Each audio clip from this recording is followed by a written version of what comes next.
Hey, what's going on, guys? This is Matt, and today I want to make a video talking about how to clean and prep a used Corny keg or a soda keg.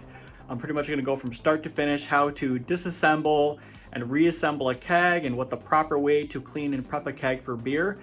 So we're going to go ahead and get started. The first thing you want to do is these come pressurized for shipping, so it doesn't easily get dented during the shipping process. So the first thing you're going to want to do is pull up on the valve here, and this will release all of the pressure that's in the keg. If you don't do that, then you'll have a very hard time opening up this cap. After you take the lid off, you'll notice that a lot of times there is soda. A lot of soda in the bottom of the keg. They might be sticky.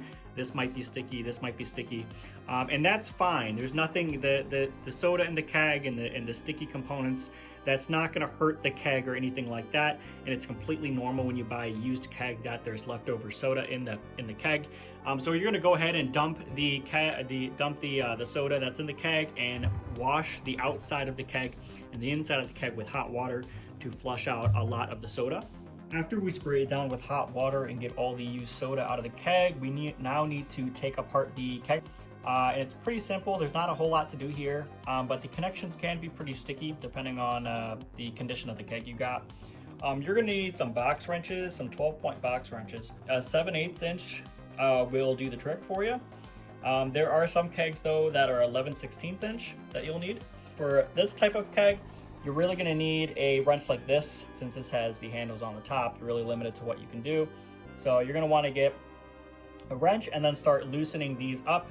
Now, do not be shocked or surprised if putting a lot of force on this it does not seem to loosen these up. When I got my used keg, I had to literally get on the floor, like sit on the keg and torque on this pretty dang hard. There was a lot of sticky soda that was stuck in these valves. So don't be surprised if you really have to torque on these to get these off. After you disconnect the gas in and the liquid out, you can go ahead and start sliding out the dip tube on the outside. This is pretty long and it has a curve in it, so make sure you turn that straight while you're taking it out. And then on the inside, there'll be a tiny little thing for the CO2. So go ahead and take that out. At this point on the keg side, the keg is all taken apart, but we still gotta disassemble the rest of the components. So at this point, this is what you should have. You should have a dip tube, a CO2 line in, the two ball lock connect, the CO2 and the liquid, and then the lid with the gasket. On the two liquid out and the gas in, you want to press on the center of these, and out will come the two spring. And then you want to take off the gasket. So go ahead and slide down the gasket on the gas side. You should have bought a replacement gasket kit when you bought a used keg, and if you haven't, I would recommend doing so, because a lot of these gaskets will hold on to like soda and crap like that. So I would definitely get a new set of these. So go ahead and take off the one here, and then on the dip tube you'll also have another one here. So go ahead and slide that down. Once you have those removed, you can go ahead and remove the gasket around the lid. They should also be replaced. And then you can also screw off the pressure release valve here. This will come off all the way. And that's what it should look like. The other two things you should remove are the gaskets around the two ball lock connectors here. You might have to use something sharp and small to get under here and lift these up, or just cut them off if you have a replacement new set, which I'd recommend. Next, you want to get some PBW, and then you want to put in all of your components here. So your liquid, your gas, your tiny gas in for your keg, the two inner components of the ball lock, and then the PRV valve. So all of that will sit in the PBW at least overnight. This will really help clear out a lot of the sticky soda, and it will really do a good job cleaning these components up. The rest of the bigger components, like the lid here, and then the long dip tube, you can actually put these right in the keg. So now they're in there. And then what you want to do is you want to fill this up with PBW as well.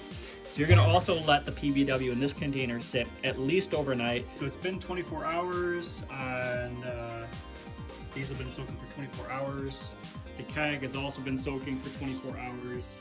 So we're gonna go ahead and dump the PBW and rinse these off with hot water. Once you rinse off all the components with hot water, you can go ahead and reassemble with your new gaskets. So the two here, the two on the tubes, and then a large one around the lid. You can install the PRV, put the internal spring back on the ball lock connectors, and then you're good to go to reinstall this on the keg. Also, just to note, you should scrub the outsides of these with hot water too, as the PBW didn't really sit on top of here. So hit these with hot water, scrub these to make sure that there's no sticky soda left, and you can go ahead and reassemble your keg.